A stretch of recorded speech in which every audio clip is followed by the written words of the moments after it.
तो शुरुआत करते हैं leave up to a name part 14 की।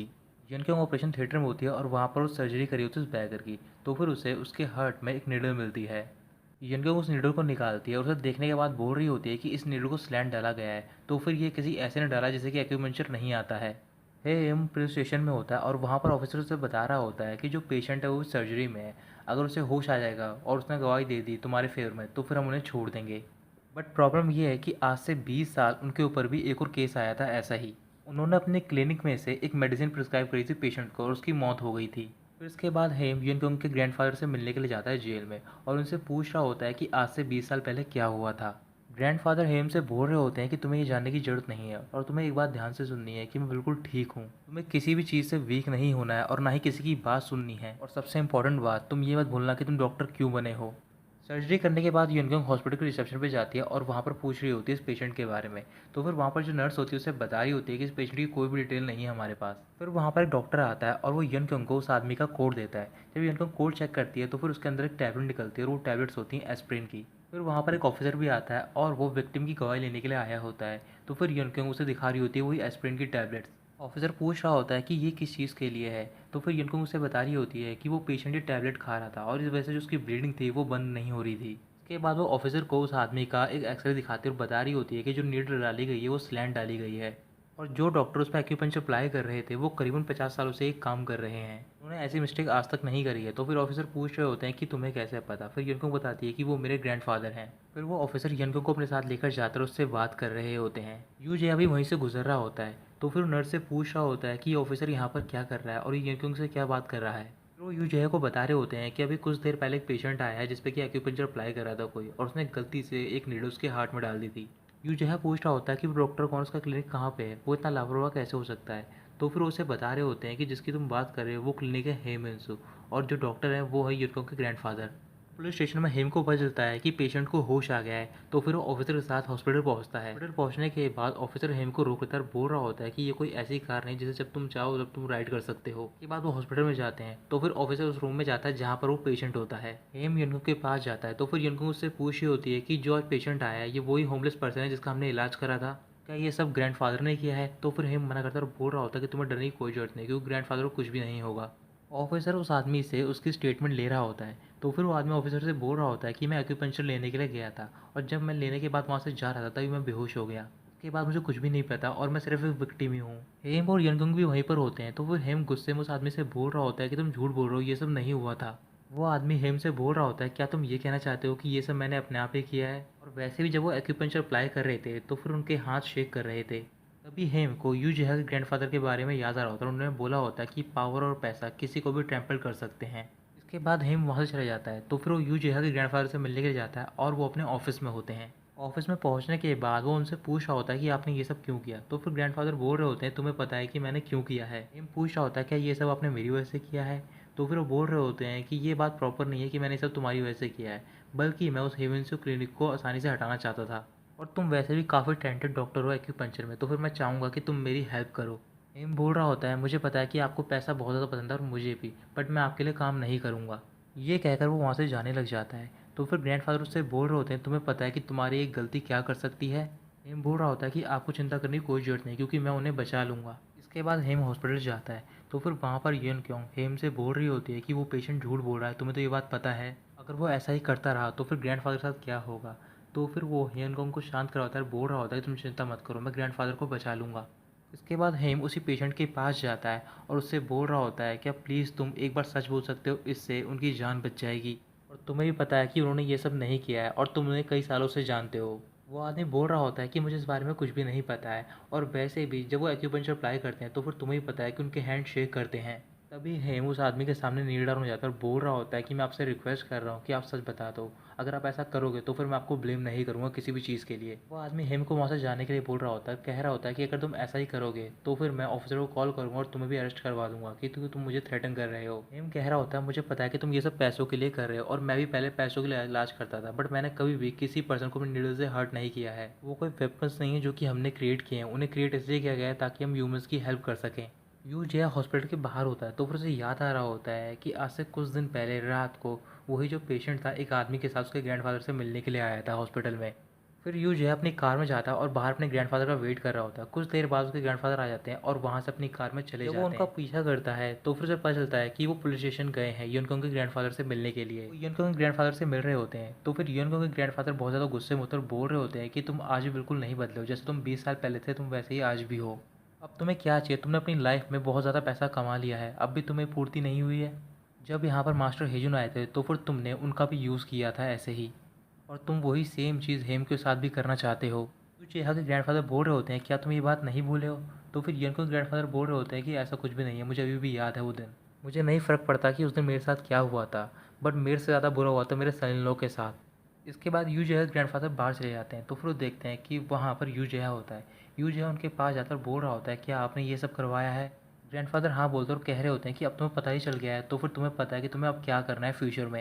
यू जेहा गुस्से में बोल रहा होता है कि आप ये सब कैसे कर सकते हो? तो फिर ग्रैंडफ़ादर बोल रहे होते हैं कि सबकी अपनी नीड्स होती हैं, उन आदमियों को पैसे की ज़रूरत थी और मैंने उन्हें दिए, और मेरी जो नीड्स थी उन्होंने पूरी करी। अगर वैसे भी तुम हेम के जितने आधे भी काबिल होते तो फिर मुझे ये सब नहीं करना पड़ता। यनकोंग उसी पेशेंट के पास जाती उसका चेकअप कर रही होती है। फिर वो उसे बता रही होती है क्या तुम्हें पता है कि जो तुम टैबलेट ले रहे थे वो तुम्हारे लिए जानलेवा थी? ये बात सुनते ही वो थोड़ा सा सरप्राइज हो जाता है। फिर उसे याद आ रहा होता है कि ये टैबलेट उसे यूजे के ग्रैंडफादर ने दी होती है और उन्हें बताया होता है कि उसे कहाँ पर नीडल को डालना है। यूनकोंग बोल रही होती है मुझे नहीं पता कि तुम्हें किसने ऑर्डर दिया ये सब करने का, बट उसने तुम्हें नहीं बताया एस्पिरिन के बारे में। फिर वो पूछ रहा होता है कि तुम कौन हो। यूनकोंग उसे बता रही होती है क्या तुम्हें याद नहीं है कि मैं हिम के साथ कुछ दिनों पहले वहाँ पर आई थी और तुम सबका इलाज किया था उस आदमी की ग्रैंड डॉटर जिस पर कि तुमने झूठा इल्ज़ाम लगाया है। हेम पुलिस स्टेशन में होता है और वहाँ पर ऑफिसर से बोल रहा होता है कि आपको सही तरीके से इन्वेस्टिगेट करना चाहिए। फिर वो अपने बॉक्स में से एक नीडल निकालता है और अपने ऊपर एक्यूपंक्चर अप्लाई कर रहा होता है। एक्यूपंक्चर अप्लाई करने के बाद वो ऑफिसर से बोल रहा होता है कि मैंने एक्यूपंक्चर अप्लाई किया है और ये जो नीडल है वो स्टक नहीं हुई है, बट जो उस पेशेंट में थी वो स्टक हो गई थी उसके हार्ट में। और वैसे भी ज़्यादातर जो हम नीडल डालते हैं वो हमेशा स्ट्रेट डालते हैं, बट जो उसमें अप्लाई किया गया था वो स्लैंट था। और आप वैसे ही मास्टर चोई के पेशेंट से पूछ सकते हो, करीबन वो 50 सालों से ये सब कर रहे हैं और आज तक ऐसी गलती नहीं हुई है। फिर इसके बाद ऑफिसर ग्रैंडफादर को घर जाने देता है और उनसे बोल रहा होता है कि मैं आपको फिर बुलाऊंगा इन्वेस्टिगेशन के लिए। हेम ग्रैंडफादर को घर पे ले जाता है और वहाँ पर वो देख रहा होता है कि उनके हाथ जो है वो शेक हो रहे हैं। तो फिर वो उनकी पल्स चेक करने लग जाता है और ग्रैंडफादर से बोल रहा होता है कि जो आपकी हार्ट बीट है वो काफ़ी वीक हो गई है, आपको ये बात जिनको बता देनी चाहिए और सर्जरी करवा लेनी चाहिए। ग्रैंडफादर मना करते हैं और बोल रहे होते हैं कि तुम ये बात जिनको मत बताना क्योंकि मैं खुद ही बताऊंगा उसे।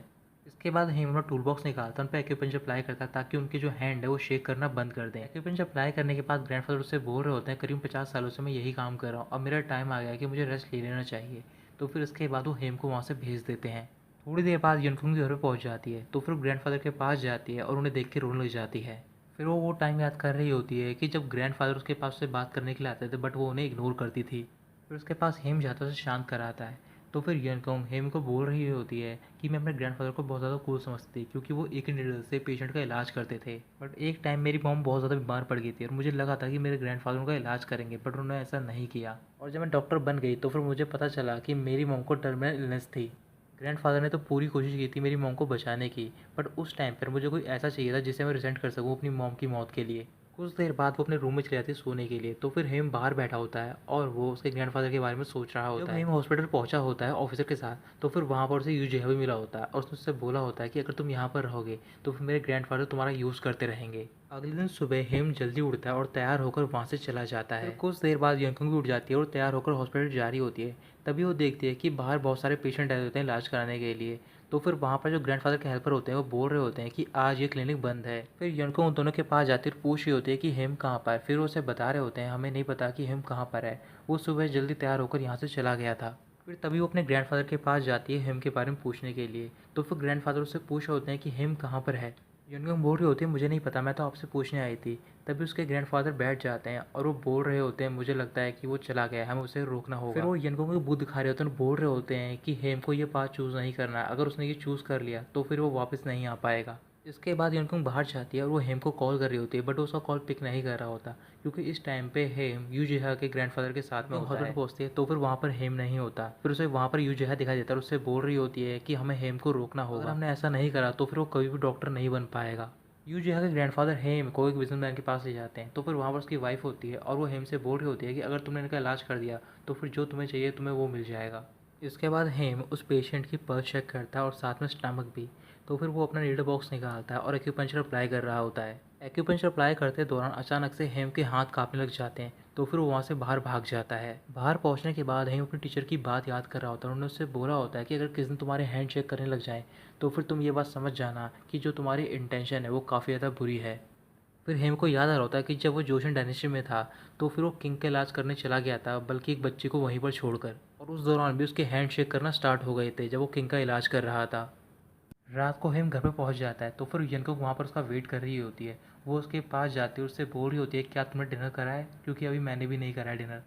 यंगकोंग उससे बार बार बात कर रही होती है बट हेम कुछ भी नहीं बोल रहा होता। तभी यंगकोंग हेम को हक कर लेती है और वो रोने लग जाती है। फिर वो घर के अंदर जाते हैं तो फिर हेम उसे बता रहा होता है कि जब वो जोशन इंडस्ट्री में था तो फिर उसने बच्चे का इलाज नहीं किया था, बल्कि वो किंग का इलाज करने के लिए चला गया था। उस दौरान शायद उस बच्चे की डेथ हो गई थी, इस वजह से मेरे हाथ कांपने लग गए थे। और आज भी मैं ऐसा ही हुआ क्योंकि मैं बैड इंटेंशन से इलाज करने के लिए गया था। फिर वो अपने टूल बॉक्स की तरफ देख रहा होता है और बोल रहा होता है कि मैं जानना चाहता हूँ कि मेरी डेस्टिनी में और क्या क्या है। फिर यू जो है उस आदमी को ढूंढ रहा होता है जो कि उस बैकर के साथ उसके ग्रैंडफादर से मिलने के लिए आया होता है। तो फिर उसे ढूंढने में कामयाब हो जाता है। बैकर अभी हॉस्पिटल में होता है तो फिर वो यंगकोंग के ग्रैंडफादर के बारे में सोच रहा होता है और साथ ही में उन बातों के बारे में जो कि हेम ने उनसे बोली होती हैं। कुछ ही देर बाद वहाँ पर ग्रैंडफादर पहुँच जाते हैं और वो उस आदमी से बोल रहे होते हैं कि तुम ये सब करने की कोशिश क्यों कर रहे हो और तुम वैसे भी इसके कैपेबल नहीं हो। वो बैकर बोल रहा होता है कि मैंने कुछ भी नहीं करा।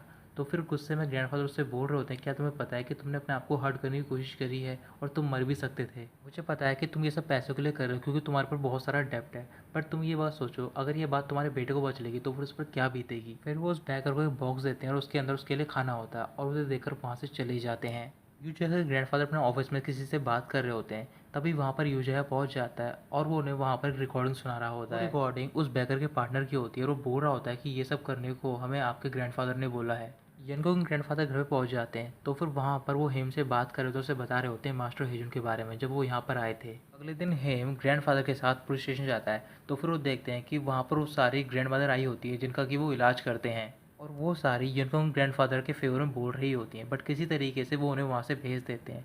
तो फिर जो ऑफिसर होता है वो उनके खिलाफ कंप्लेंट फाइल कर रहा होता है। तभी अचानक से वहाँ पर बहुत सारे बैगर पहुँच जाते हैं जिनका कि इलाज यंगकोंग के ग्रैंडफादर ने किया होता है। तो फिर वो सारे बोल रहे होते हैं कि इन्होंने कुछ भी नहीं किया है, इसमें इनकी कोई भी गलती नहीं है। यंगकोंग हॉस्पिटल में होती है और उसी बैगर के पास जाते हैं उसको चेकअप करने के लिए। तो फिर वो देखती है कि वहाँ पर वो अपने बेड पर नहीं होता है। वो बैगर अभी पुलिस स्टेशन में होता है और वहाँ पर उसने सारी बातें सच सच बोलती होती हैं। फिर उसके बाद वो यंगकोंग के ग्रैंडफादर से माफ़ी मांग रहा होता है। रात को हिम घर पे होता है तो फिर वहाँ पर यंगकोंग पहुँचती है और बहुत ही ज़्यादा खुश होती है। हिम बोल रहा होता है कि तुम्हारे ग्रैंडफादर बहुत ज़्यादा लकी है क्योंकि उनके पेशेंट उनके लिए गवाही देने के लिए आए, बल्कि मैं उनके जैसा नहीं हूँ। आज उस दिन मैंने किंग की वजह से लड़की का इलाज किया होता तो फिर लड़की आज शायद जिंदा होती। यंगकोंग पूछ रही होती है कि तुम उसके बारे में क्या जानते हो। तो फिर हेम बोल रहा होता है कि मैं उसके बारे में कुछ भी नहीं जानता हूँ, बट मैंने उससे प्रॉमिस किया था कि मैं वापस आऊँगा और उसे बचा लूँगा।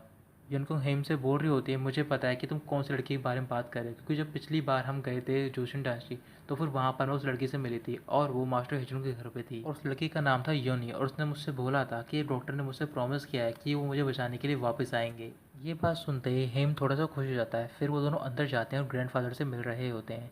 हेम ग्रैंडफादर से बोल रहा होता है कि मैंने एक लड़की से प्रॉमिस किया था कि मैं उसे बचा लूँगा, इस वजह से मैं जोशन डायनेस्टी वापस जा रहा हूँ, बट मैं इलाज करके वापस यहाँ पर आ जाऊँगा।